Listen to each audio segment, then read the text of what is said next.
Tyler. Vor 9 Monaten warst du klinisch tot. Aber du hast überlebt. Und du hast dich zurückgekämpft. Jetzt musst du nur noch rausfinden, warum.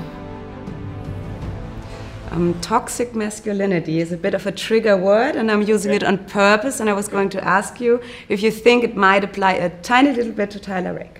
It is a trigger word. I'm triggered. No, well, you know what's interesting? I think a lot of what Tyler Rake is dealing with, and a lot of what I think we're somewhat, and if I may put myself out there, a lot of this toxic masculinity comes from, is this inability for men oftentimes to be able to talk about their feelings, to be able to deal with the pain that they go through. And so the kind of societally, you're told to, like, no crying in baseball, or, like, keep it inside, man up and soldier on, rather than confronting these difficult feelings.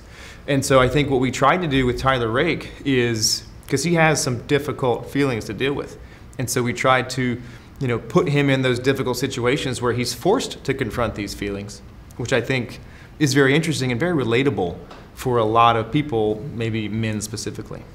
Toxic masculinity, yeah. What does that mean? Okay, it's when men are like really tough, like all those ideas people have about what's masculine, like men don't cry, men are, yes. They don't get sick, they don't show weakness.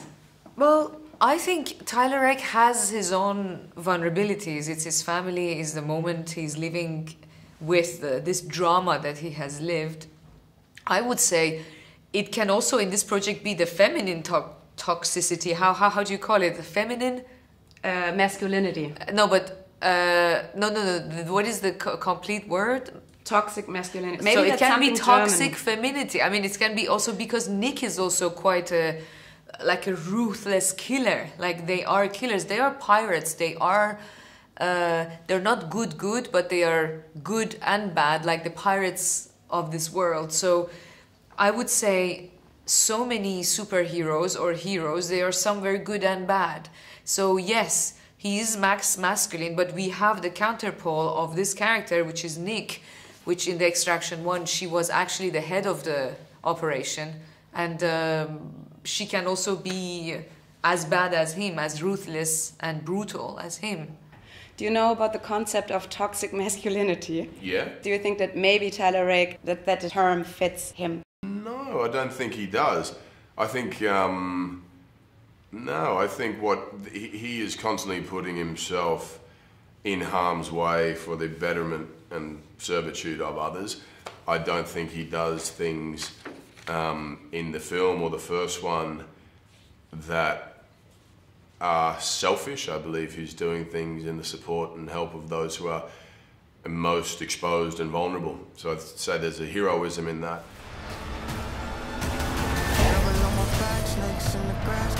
Alles in Ordnung da hinten? Geht's euch gut? Warum bist du für sie zurückgekommen?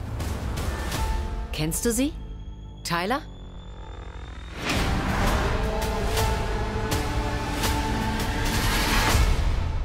Wir bringen euch hier raus, okay? I think he would see himself as a coward for having left his child in a time of need and not being able to deal with that emotional, tortured experience that he was experiencing there. But no, do you think he is? Maybe a little bit because he struggles with his feelings and he has to be this tough guy, like, men don't cry and they don't show weakness. Is that toxic, or is that a complication with what society has said he can or can't be?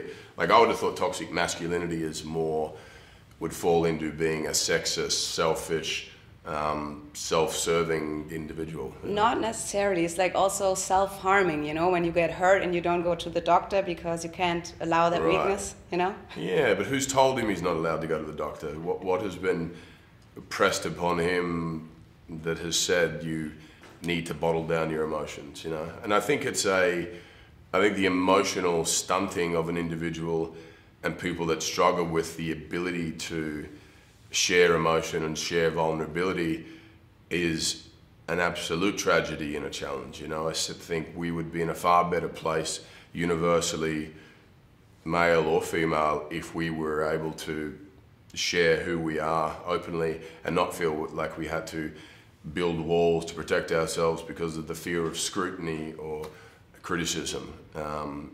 But yeah, it's an interesting, I think an interesting complication around who he is that that I enjoy kind of wrestling with. You know, if there's a two-dimensionality to a character, especially in this type of setting, then I think it's boring for myself, and I think then it's boring for an audience too.